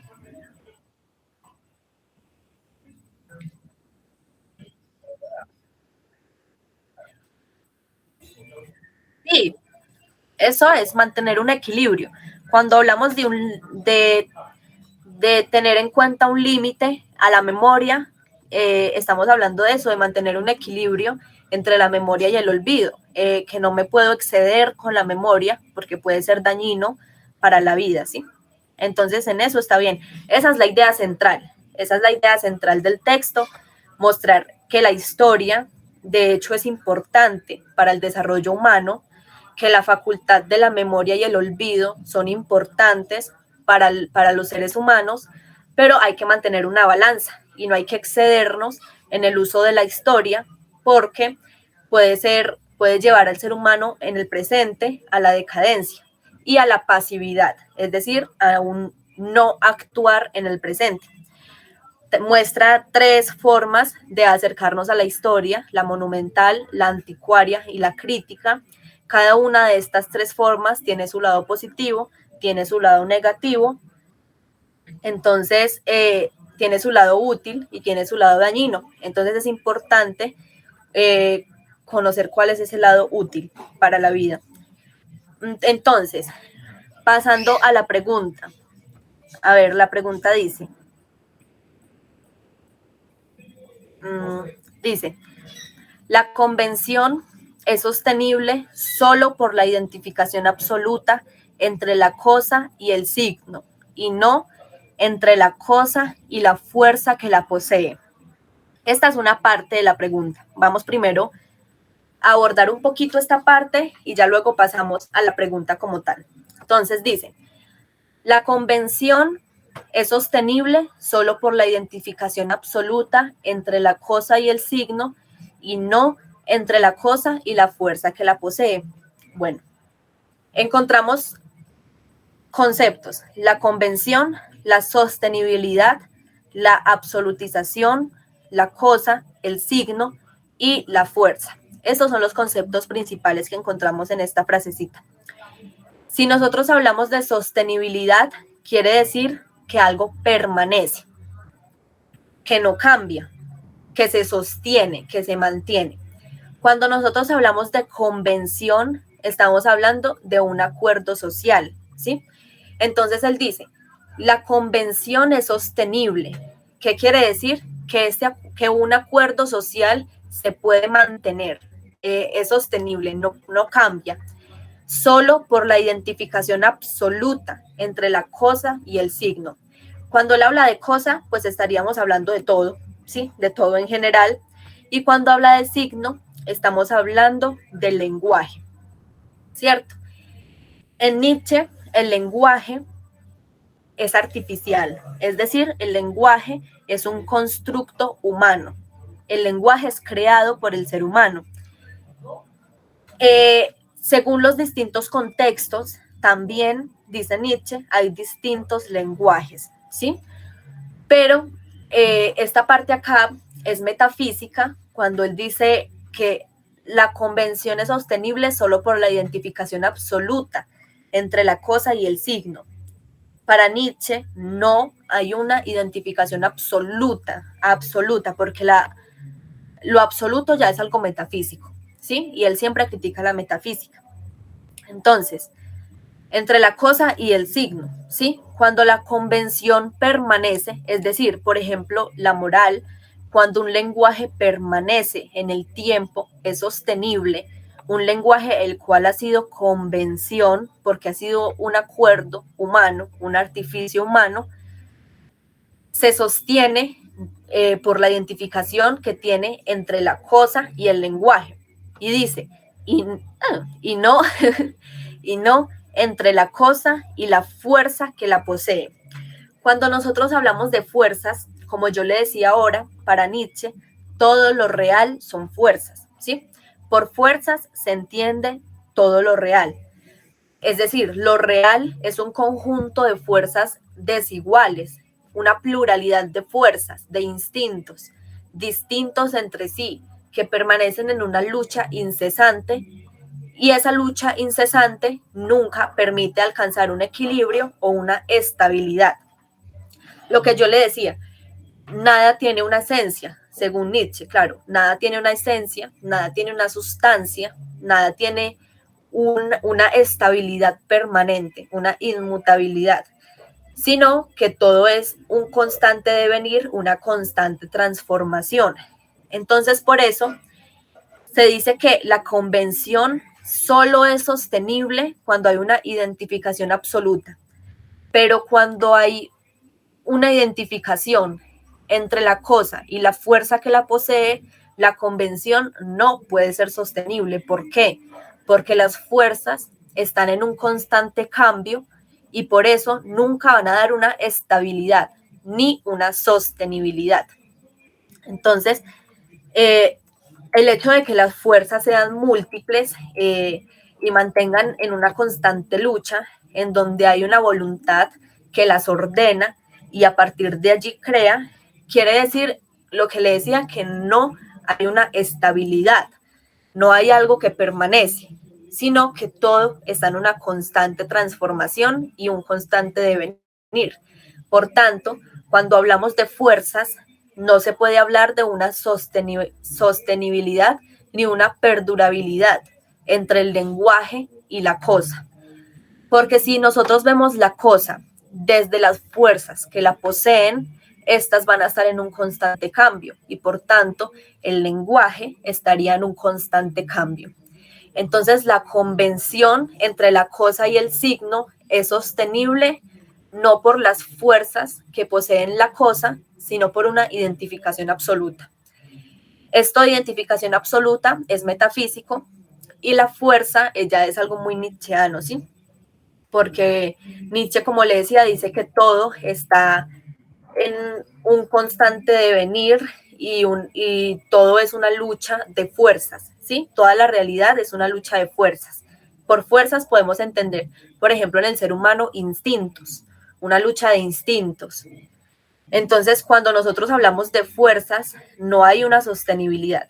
Entonces, ahí queda explicada la primera partecita, que dice, la convención es sostenible solo por la identificación absoluta entre la cosa y el signo, y no entre la cosa y la fuerza que la posee. Entonces, bueno, ya, ahí esa partecita, si me pudo entender o no. La más difícil, la parte de la pregunta. Bueno, pero entonces esa parte previa a la pregunta nos está mostrando es que la identificación, la convención entre el signo, es decir, entre el lenguaje y la cosa, se sostiene solo cuando hay una identificación absoluta, más no cuando miramos las fuerzas que poseen la cosa. Lo que se supone, según Nietzsche, es lo que debe hacerse, ¿cierto? ¿Por qué? Porque todo está en un constante devenir. Entonces, cuando nosotros hablamos de una identificación absoluta, estamos hablando de permanencia, de inmutabilidad, de sostenibilidad. Y cuando hablamos de fuerzas, estamos hablando de devenir, de transformación, ¿sí? De un fluir constante. Sigue la parte de la pregunta. La utilidad de la historia y el uso de la misma podrían enmascarar un uso sintomático de la memoria y el olvido. ¿Por qué? Cuando hablamos de la utilidad de la historia, ya se sabe que la historia es útil siempre y cuando sirva para el fortalecimiento de la vida, ¿cierto? Entonces, acá encontramos un concepto que es uso sintomático. Lo sintomático tiene que ver con la enfermedad, ¿cierto? Entonces, como yo le decía a usted ahora, en Nietzsche muchas veces vamos a encontrar que él habla de la salud y de la enfermedad. Él habla que hay personas débiles, personas enfermas. Eso quiere decir que tienen su vida en medio de la decadencia y no en medio de un fortalecimiento, ¿sí? Entonces, cuando en esa segunda parte de la pregunta encontramos los conceptos importantes que hay allí son el uso de la historia y su utilidad, la memoria, el olvido y el uso sintomático. Bueno, entonces, empecemos a desarrollar cada uno de estos conceptos. Qué pena, Néstor, con usted si me he alargado mucho, sino que pues el tema de por sí suele ser un poquito complicado y lo ideal era profundizar, pero ya vamos a terminar. Bueno, por sintomático, es importante saber entonces que Nietzsche, como yo le decía, suele basarse en la vida y en el fortalecimiento de la vida. Y por tanto, hay cosas que no son saludables para la vida, como hay otras que sí lo son. Es decir, hay cosas que enferman a la vida, que la niegan, que la llevan a la decadencia, al debilitamiento. Entonces, él pregunta que si el uso de la historia, la profesora María Cristina pregunta que si el uso de la historia enmascara o esconde, por decirlo de otra forma, un uso sintomático de la memoria y el olvido. La respuesta sería sí. ¿Por qué? Sí, pero no siempre, obvio. La utilidad de la historia y el uso de la historia enmascaran un uso sintomático de la memoria y el olvido cuando se da el exceso. ¿Por qué? Porque el exceso lleva a la enfermedad, es decir, a lo sintomático. El exceso lleva a la decadencia de la vida, a la cual, por permanecer atada a un pasado, se le impide crear estéticamente en el presente. ¿Qué significa? Que esto es síntoma de decadencia y de debilidad, como se puede ver, por ejemplo, en la parte de la historia anticuaria, que, como le decía, es la que Nietzsche más critica. ¿Por qué? Porque se vuelve antivital, es decir, está en contra de la vida, porque no permite que se cree estéticamente en el presente. ¿Sí? Entonces, ese exceso o ese acercarnos a la historia en esa forma anticuaria, por ejemplo, se vuelve antivital porque se volvería como una enfermedad para Nietzsche, por decirlo de alguna manera, porque Nietzsche siempre busca el fortalecimiento de la vida, siempre busca la utilidad para la vida, porque como le decía, es un filósofo vitalista. Entonces, la memoria y el olvido no siempre se da un uso sintomático de ellos, porque como le digo, cuando hay un balance, cuando hay un equilibrio, cuando se usa en ese lado útil para la vida, es, valga la redundancia, útil para la vida, ¿sí? Para el desenvolvimiento del hombre en su existencia. Pero cuando el uso de la memoria y el olvido cuando se hace uso de ellos y se llega a un exceso o por el contrario a una deficiencia, no habría un proceso sano para la vida, sino más bien un proceso de enfermedad y de decadencia. Es decir, el uso de la memoria y del olvido pueden ser o positivos o negativos, o útil para la vida o dañino para la vida. Cuando se da el exceso, es dañino para la vida, es negativo, y cuando se mantiene el balance, y se tienen claros los límites en los cuales yo puedo hacer uso de la historia, es útil para la vida, ¿sí? Entonces, por eso, en el uso de la historia, sí se enmascara un uso sintomático de la memoria y el olvido, ya que cuando hay un exceso, no es saludable para la vida, ¿sí? Entonces, cuando hablamos de sintomático, tiene que ver con la enfermedad. Entonces, María Cristina pregunta, ¿el uso de la historia enmascara un uso sintomático de la memoria y el olvido? Entonces, sería pues que sí, solo cuando hay un exceso en el uso de la memoria y el olvido. Allí es donde se presenta la enfermedad. Allí es donde es dañino el uso de la historia para la vida del hombre, para la existencia del hombre.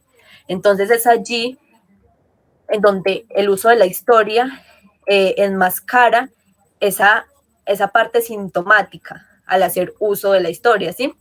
El uso de la historia es útil, claro, pero cuando llegamos al exceso, allí ya es dañina, es decir, allí ya lleva a la enfermedad, por decirlo de alguna forma, ¿sí? Entonces, en resumen, el uso de la historia sí enmascara un uso sintomático de la memoria y del olvido cuando hay un exceso, cuando no se conocen los límites ni las fuerzas, es decir, la fuerza plástica, lo que le decía, que a partir de la fuerza plástica podemos conocer los límites, el saber cuánto debo recordar y cuánto debo olvidar. Cuando se sabe cuánto debo recordar y cuánto debo olvidar, la historia es útil, pero cuando se llega al exceso, cuando no se conocen esos límites, es donde hay un uso sintomático de la memoria y el olvido, porque nos pueden llevar a la decadencia, ¿sí? A la decadencia de la existencia. Entonces, lo histórico y lo ahistórico, es decir, la memoria y el olvido, son necesarios para la salud de un individuo, de un pueblo o de una cultura. Y por eso hay que mantener un balance.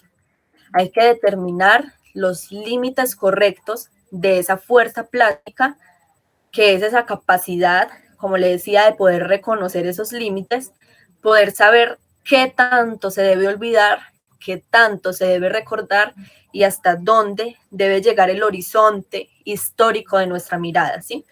Cuando nosotros conocemos esos límites, es útil, pero cuando no, ahí se vuelve un peligro, ¿sí? Entonces, la utilidad que envuelve a la historia, ¿sí? Hay una utilidad en la historia, claro está, pero esto guarda a su vez un peligro. ¿Cuándo es un peligro? ¿Y cuándo puede ser un uso sintomático y una enfermedad? Cuando se lleva un exceso para el individuo, ¿sí? En tanto que la historia se presentaría ya como algo intocable, como algo que no podemos transformar en el presente, sino que debe permanecer así, ¿sí? Cuando vemos que la historia no se puede transformar, sino que debemos copiarla y dependemos completamente de la historia y vemos la tradición como una autoridad que ordena, a la cual hay que hacer caso sin un pensar propio, allí es dañino y no es saludable para la vida. Entonces, ahí es donde esconde ese uso sintomático, la memoria y el olvido, ¿sí? Entonces, lo que pasa es que el hombre, para Nietzsche, el hombre es un animal enfermo cuando ignora su naturaleza humana, es decir, cuando ignora sus instintos, sus fuerzas y por tanto no crea a partir de allí, sino que lo único que hace es obedecer a una tradición. Esa es la enfermedad de la que habla Nietzsche, ¿cierto? Entonces, cada uno de esos modos de acercarse a la historia tienen su lado problemático y su lado positivo. Entonces, en el uso de la historia sí se esconde un uso sintomático, ya que en el exceso se puede llegar al síntoma de la enfermedad y de la decadencia del hombre y de la creación estética en la existencia, ¿sí? ¿Por qué? Porque existen formas de memoria cuando se da el exceso que debilitan la vida. Entonces, y lo mismo puede decirse del olvido también. Entonces, la memoria no solo enferma la vida, sino que también la potencia y el olvido no siempre se identifica con la salud, sino también con la debilidad. Entonces, ya pues para terminar, vimos que hay diferentes formas de acercarse al pasado, hay diferentes formas de hacer uso de la memoria y del olvido. En las que más se presenta la decadencia y la debilidad del hombre es en la monumental y en la anticuaria. ¿Por qué? Porque llevan a la preservación del pasado, es decir, se eterniza el pasado y por tanto se imposibilita la capacidad creativa en el presente, ¿sí? En lo monumental, el peligro se da cuando se quiere copiar el pasado y traerlo al presente de igual manera sin tener en cuenta pues la individualidad de cada época, ¿sí? Y de cada contexto. Y la historia anticuaria es más perjudicial para la vida, dice Nietzsche, es más dañina porque allí las fuerzas creativas se ven completamente obstaculizadas porque se quiere siempre venerar el pasado, es decir, se tiene una sobrevaloración del pasado que impide que creemos en el presente, que se llegue a crear en el presente. Entonces aquí en esta historia anticuaria, la memoria tiene una función reactiva y pasiva, lo que yo le explicaba a usted al inicio. Es importante distinguir entre lo activo, que sería lo positivo en Nietzsche, y lo pasivo, que sería lo negativo. Y en esta historia anticuaria, la memoria tiene una función pasiva, ya que no produce nada nuevo, ni tampoco se apodera de la historia del pasado para desarrollar un potencial actual, sino que solo conserva. Como le decía, solo conserva el pasado, más no crea. La historia anticuaria se encarga de conservar y no de crear. Entonces, ahí podríamos hablar de una enfermedad histórica, que es una invasión del pasado en el presente, ¿sí? Allí es donde se da el debilitamiento de la vida. Entonces, es importante saber que Nietzsche nunca propone que la historia sea algo que promueva la debilidad de la vida, es decir, que la historia sea completamente negativa, eso es algo de tener en cuenta, importante. Nietzsche nunca desvaloriza la historia por completo, nunca la pone negativa por completo, sino que la denuncia que hace Nietzsche es los peligros que pueden haber al hacer un abuso histórico, ¿sí? Cuando hay un exceso en el uso histórico, allí es donde se presenta la decadencia y la debilidad. Entonces, en el uso de la historia, sí se enmascara un uso sintomático de la memoria y el olvido. Es decir, la memoria y el olvido llevan a la enfermedad, al síntoma, a lo sintomático, cuando no hay un balance, sino que hay un exceso de uso histórico y por tanto, gracias a ese exceso de uso histórico, el hombre se debilita y en su presente no crea estéticamente, sino que simplemente tiene una actitud pasiva y simplemente acata órdenes de la tradición. Esa sería como la explicación de la pregunta, la cual sí, la verdad estuvo difícil, la tuve que pensar mucho. De pronto, ¿le queda alguna duda o no le queda claro, Néstor?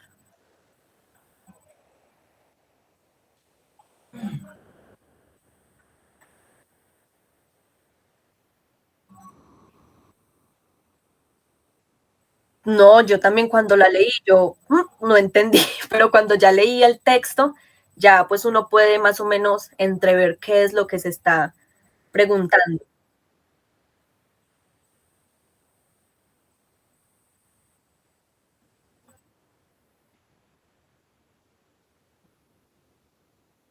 Sí, sí,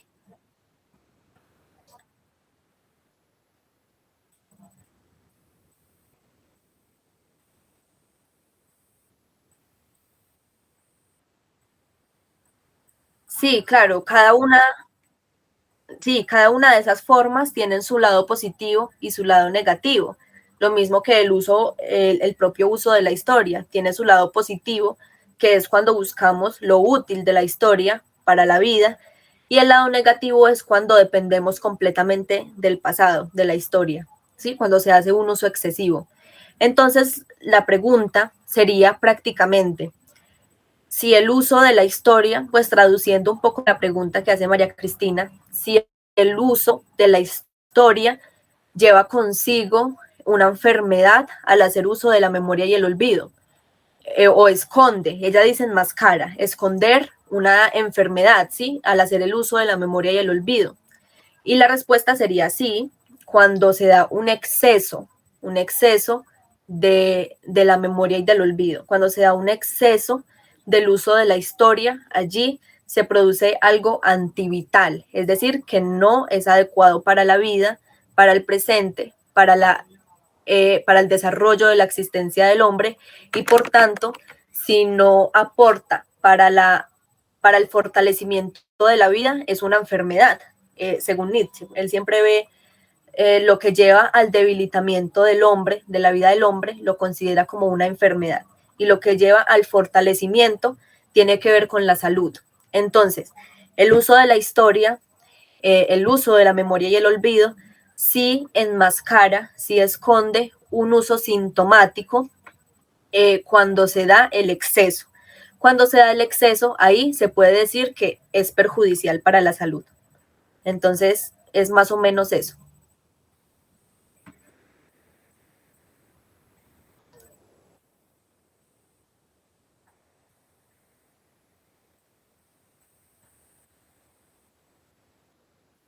Sí, es que Nietzsche así suele ser muy enredado.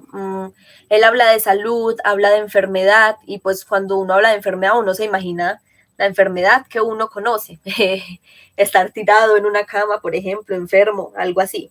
Pero la enfermedad a la que él se refiere es una enfermedad vital, es decir, que no permite eso, que lleva al individuo al debilitamiento, a la decadencia, y no permite que el hombre o el pueblo o una cultura en su presente pueda crear a partir de su propio presente, pueda crear algo nuevo. Eso es vital, eso es la parte de la salud, el poder crear estéticamente.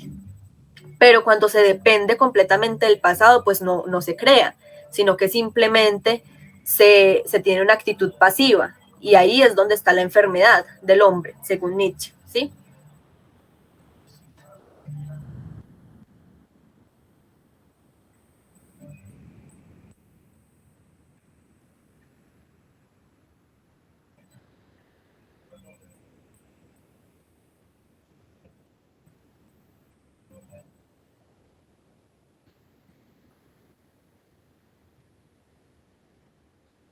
Sí, el pasado es diferente, pero usted puede, a partir del pasado, puede inspirarse y mejorar en el futuro, de acuerdo al ejemplo que usted, eso sí, no, es,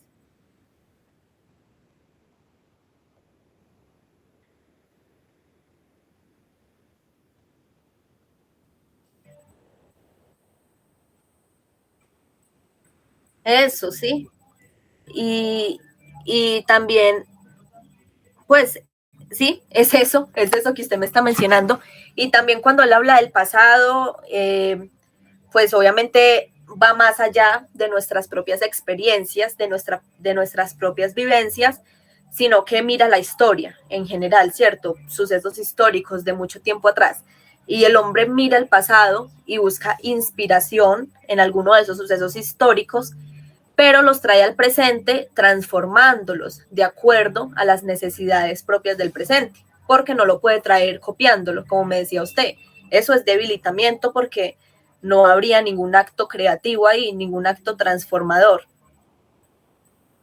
Entonces es,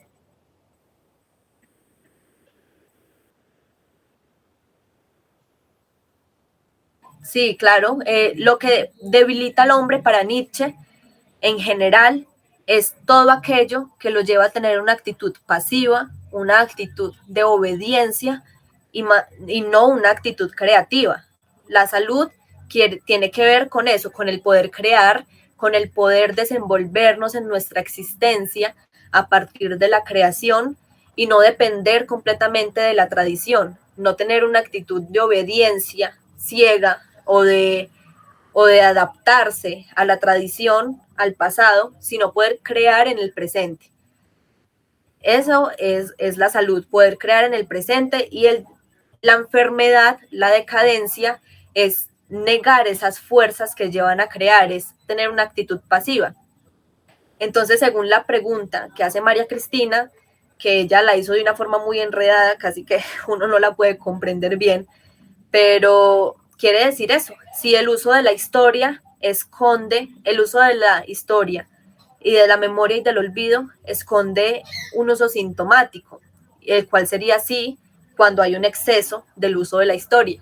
Cuando hay un exceso del uso de la historia, ahí es dañino para el hombre, ahí se lleva al debilitamiento del hombre, a esa actitud pasiva. En cambio, cuando se hace un uso de la historia, teniendo en cuenta el balance entre la memoria y el olvido, ahí se está haciendo un uso útil de la historia. Pero entonces sí, la respuesta sería que sí esconde, sí enmascara ese uso sintomático de la memoria y el olvido cuando hay un exceso en el uso de la historia.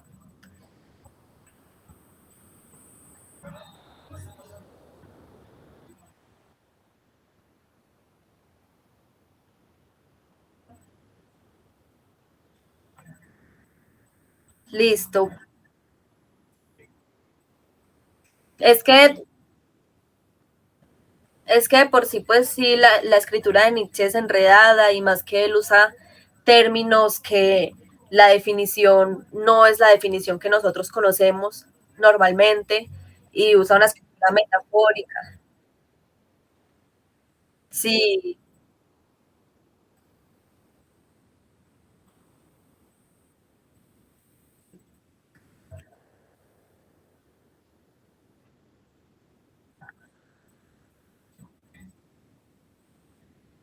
sí,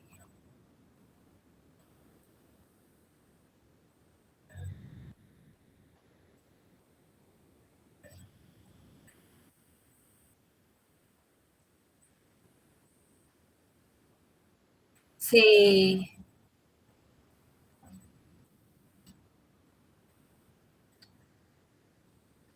sí, ahora Hegel sí que es duro, este sí es muy duro.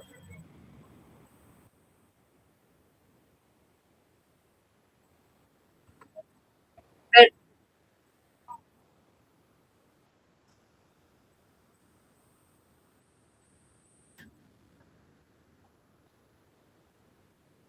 no, jamás.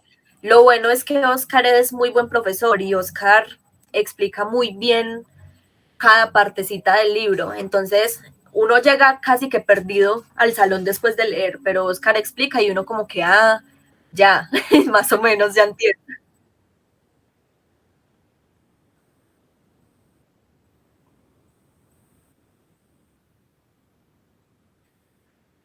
Sí,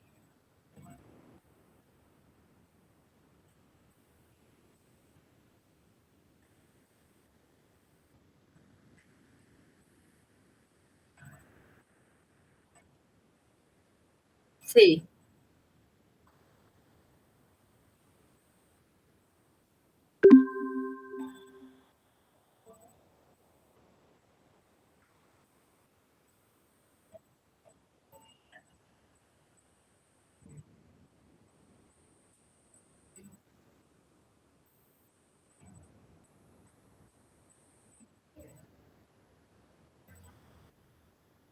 sí, y eso que son muy diferentes en la forma de escribir. Hegel es más riguroso, más sistemático. Nietzsche tiene una escritura más libre, podría decirse.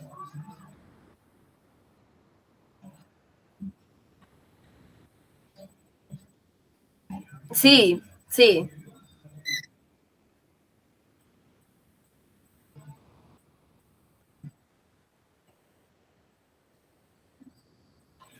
sí, Nietzsche es vital, un filósofo completamente vitalista. Siempre pone como principio la vida. Todo es bueno siempre y cuando favorezca el fortalecimiento de la vida y todo es dañino cuando lleva a la decadencia de la vida. Listo, Néstor. Entonces, espero, pues es un tema complicadito, sí, para uno poder comprenderlo, pues debe leer y releer, pero ya por lo menos le habré compartido unas bases para entender. Yo le voy a compartir esta grabación, de pronto en algún momento le pueda servir de algo para estudiarlo de nuevo, para escucharla de nuevo, porque como así, pues así hablándolo muy rápido se va todo, hay algunas cositas que uno no alcanza a interiorizar, entonces con la grabación se puede hacer.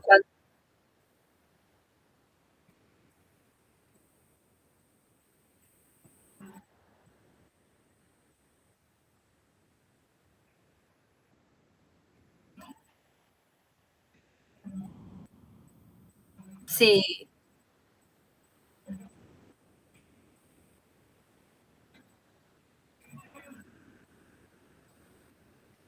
claro, y para uno memorizar todo lo que habló acá, muy difícil.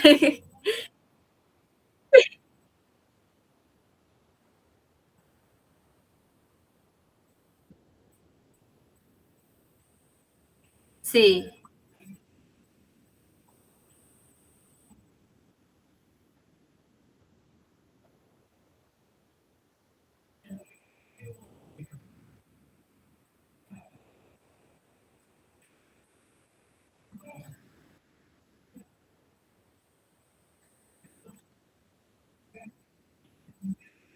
lógica.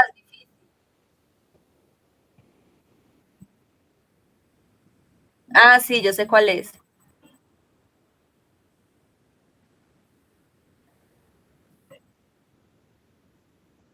No, y tranquilo, tranquilo, Néstor, que cuando necesite me puede escribir, incluso así no sea de esta de la monitoría, que somos compañeros y estamos para ayudarnos y hay cosas que usted tal vez no pueda entender, que de pronto yo entienda un poquito más, no solo de Nietzsche, sino de otros temas.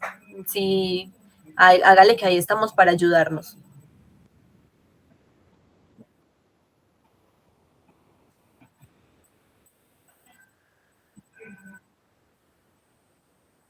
Sí, sí,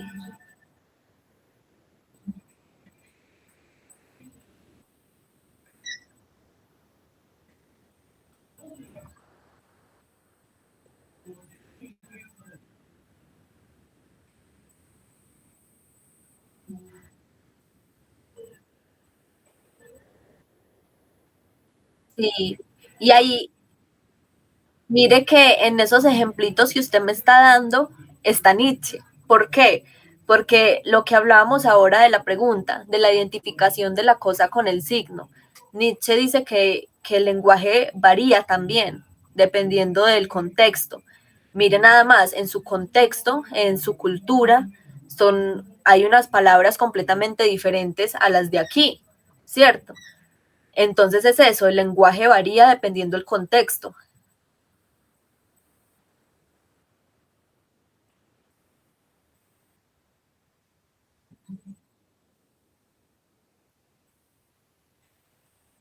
Sí,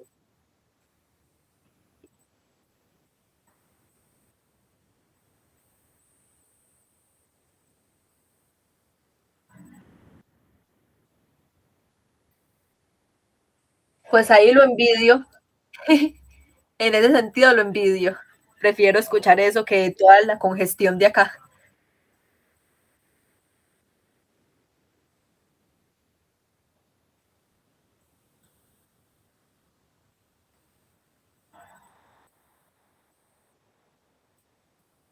Y entonces cuando usted estaba viviendo acá, ¿dónde vivía?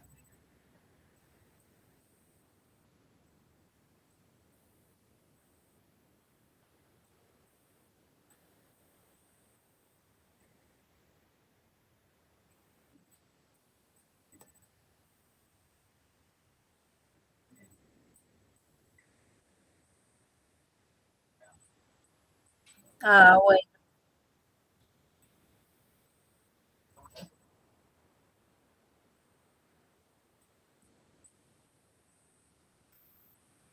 Ah, sí, claro. Yo creo que ya el año que viene ya empieza más la presencialidad.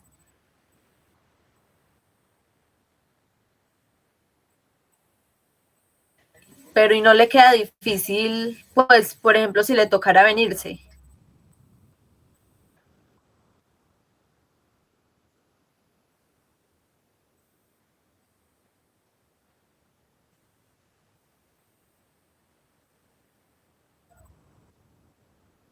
Mm, sí, claro.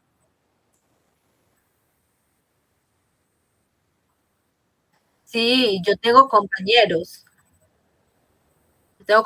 que están en donde ellos viven.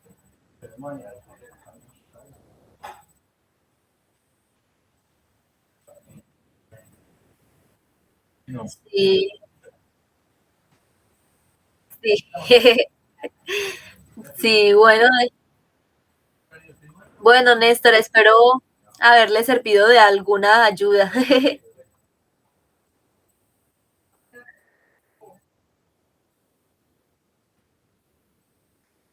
Sí, claro que yo sí me acuerdo que yo estudié con usted, claro. No, yo sí me acuerdo de usted. Desde el primer momento que me escribió para la asesoría, yo ya sabía quién era, claro. Sí, no, no, yo me acuerdo que nosotros vimos clase juntos.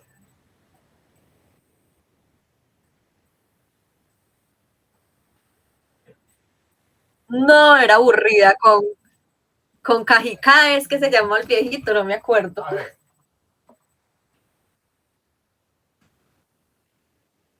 No, nada. Sí, no, él no hizo nada, yo también, yo no sé, él ahí que calificó, pero bueno,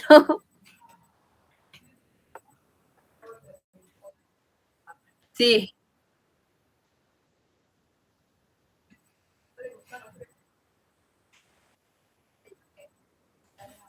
¿Una ley que los qué?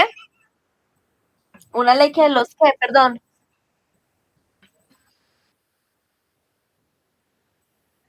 Ah, ya.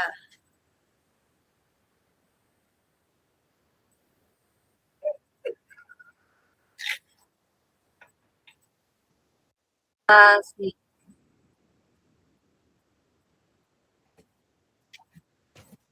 sí.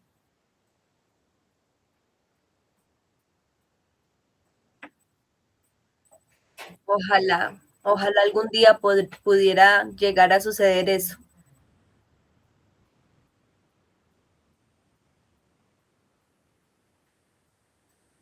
Bueno, Nes, listo. Cuando lo necesites, de una me escribe. Yo le voy a dejar esta grabación al correo. Cuando me llegue a mí la grabación, se la dejo a usted al correo y listo. Si de pronto le surge otra duda que no le haya surgido en este momento o algo del tema, me la pregunta. Yo se la puedo responder también por WhatsApp.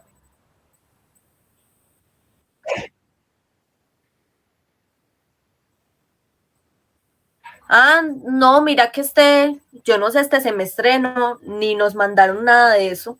Yo no sé qué está pasando ahí. Hay un desorden, nunca nos dieron nada.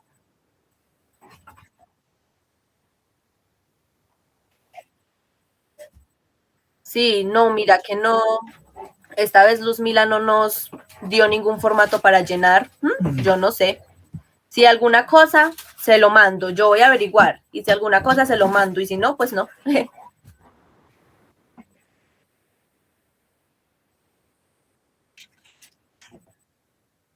Listo, Net.